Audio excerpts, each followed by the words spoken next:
ગઈકાલ તારીખ 3/2/2026ના રોજ કાલાવડ ગ્રામ્ય પોલીસ સ્ટેશનમાં એફઆઈઆર નંબર 88/2026 દાખલ થયેલ હોય, જેમાં જે ફરિયાદી છે કુલદીપભાઈ ગોરધનભાઈ કોઠિયા અને તેની સાથે અન્ય સહાયક ખેડૂતો એમનો એવો આરોપ છે કે જે આ કામેના આરોપી છે તેમણે ફરિયાદી તથા સહાયક ખેડૂતોના ખેત પેદાશનો માલ ખરીદી કરીને તે માલને પોતાના વિશ્વાસમાં પૈસા આપવા માટે કહીને માલ લઈ લીધો હોય, પરંતુ પૈસાનું પેમેન્ટ કરેલ ના હોય, જેમાં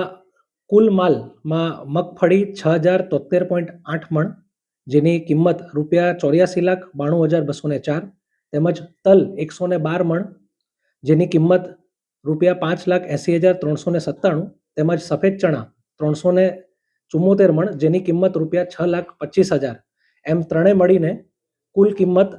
96,97,601ની ફરિયાદી તેમજ અન્ય ખેડૂતોની સાથે છેતરપિંડી, વિશ્વાસઘાત તથા ઠગાઈ કરેલની ફરિયાદ નોંધાયેલ હોય અને આરોપી હાલ ફરાર હોય તેને શોધવા માટે અત્રે તજવીજ આરંભ કરેલ છે. હાલ એક જ આરોપી દિલીપભાઈ સાવલિયાનું નામ સામે આવ્યું છે. ફરિયાદમાં એક જ આરોપીનું નામ છે. મૂળ આરોપી કાલાવડ તાલુકાના જ છે.